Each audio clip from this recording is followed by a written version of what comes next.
What would you do if the future you'd painstakingly built was dismantled overnight by the people you trusted most? For me, that question wasn't hypothetical. It was the gut punch reality I faced when my parents, without a word of warning, gave the wedding fund I'd spent years saving to my younger sister, Lily, because she was pregnant and needed it more. My name is Emma, and this is the story of how betrayal pushed me to a breaking point and how I fought back in a way they'd never forget. I've been saving for my wedding since I was 22, fresh out of college, and scraping by on an entry-level marketing job. Every spare dollar went into that account: birthdays, bonuses, skipped vacations, all for the dream of a day that would mark the start of my life with David, my fiancé. We weren't flashy people. We wanted simple, heartfelt vows under a canopy of fairy lights, surrounded by family and friends. My parents knew this. They'd even contributed a small amount to the fund over the years, calling it their investment in my happiness. By 28, I'd saved $25,000, enough for the modest wedding we envisioned. David and I were set to tie the knot in 6 months, and I could already see the glow of that day in my mind. Then came the call that changed everything. It was a Sunday afternoon, and Mom's voice on the phone was shaky but resolute. "Emma, we need to talk about the wedding fund." My stomach dropped. She explained that Lily, my 24-year-old sister, had gotten pregnant unexpectedly. Her boyfriend, Jake, was a part-time musician with no savings, and they were struggling. My parents had decided to give Lily my wedding fund, all $25,000 of it, to help her start her family right. They didn't ask me. They didn't warn me. They just did it, as if my dreams were disposable. I was speechless, the kind of silence that burns your throat. "You'll understand when you're a parent," Dad added when I finally called them, my voice trembling with rage. "Lily's in a crisis. You and David can wait." Wait? My wedding wasn't a hobby I could pause. It was a promise, a milestone, a symbol of everything I'd worked for. But to them, Lily's crisis trumped my plans. The betrayal cut deeper than the money. It was the assumption that my life could be put on hold, that my sacrifices didn't matter. For days, I oscillated between fury and despair. David tried to be the voice of reason, suggesting we start over, but I couldn't let it go. The fund wasn't just money. It was years of discipline, hope, and trust. I lay awake at night, replaying their words, their casual dismissal of my dreams.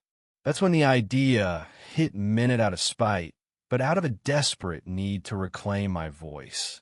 If they thought they could rewrite my future, I'd show them consequences they couldn't ignore. I started by calculating every cent I'd put into that fund. I dug through bank statements, tallied up every skipped coffee, every overtime shift, every birthday check I deposited instead of spent. I even included the $3,000 my parents had contributed, with interest, because they'd called it an investment, hadn't they? By the end, I had a number: $22,000 of my own money, plus their $3,000, adjusted for 5 years of modest interest, $26,500 total. I drafted an invoice, professional and cold, addressed to my parents. It listed the principal, the interest, and a due date: 30 days. I didn't expect them to pay it. That wasn't the point. The point was to make them feel the weight of what they'd taken. I mailed the bill certified, ensuring they'd have to sign for it. When they called, Mom was sobbing, Dad was furious. "How could you do this to us?" Mom wailed. "We're family." I bit back the urge to scream. Instead, I said, "You took my future without asking. This is me asking for it back." They didn't understand, not yet. But I wasn't done. Here's where the story takes a turn I didn't see coming.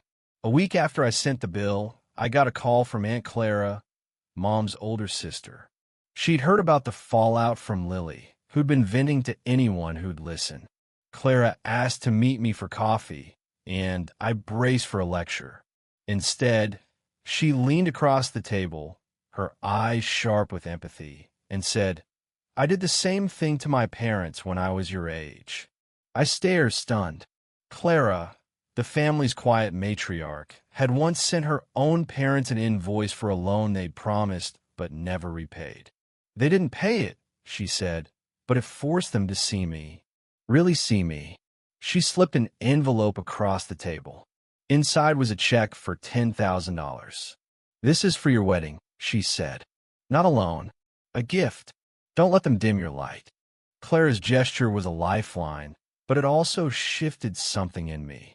Her story made me realize this wasn't just about money, it was about respect, about being seen as an equal in a family that had always favored Lily's chaos over my stability. Clara's support gave me the courage to keep pushing. I didn't cash her check right away.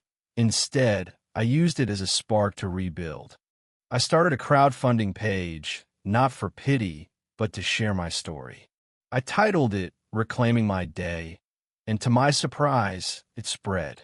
Friends, coworkers, even strangers donated, moved by the raw honesty of my loss. Within a month, we'd raised $15,000. David and I reworked our plans, scaling down but not giving up. The wedding would happen, smaller but ours, funded by people who believed in us. Meanwhile, my parents didn't pay the invoice. I hadn't expected them to. But the bill did something else, forced a reckoning. At a tense family dinner, Lily broke down, admitting she'd felt trapped by our parents' decision to save her. She hadn't asked for the money.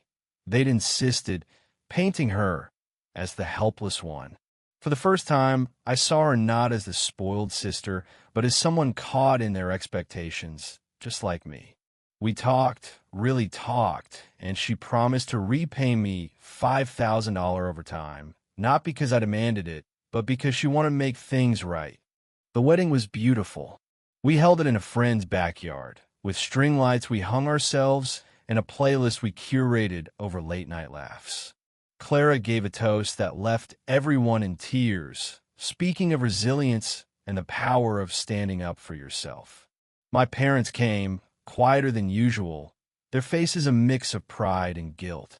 They didn't apologize outright, but Mom slipped me a card later that night with $1,000 inside and a note that read, "We're learning." It wasn't the full amount, but it was a start. Looking back, the bill I sent wasn't about the money. It was about forcing my parents to confront their choices, to see the daughter they'd overlooked. It was about refusing to let my dreams be collateral damage in someone else's crisis. And in the end, it wasn't just my wedding I reclaimed, it was my voice, my worth, and the family I chose to build with David, Clara, and even Lily, who's learning to stand on her own too. Life doesn't always give you what you're owed, but it gives you chances to fight for it. I fought, and I won more than a wedding, I won myself.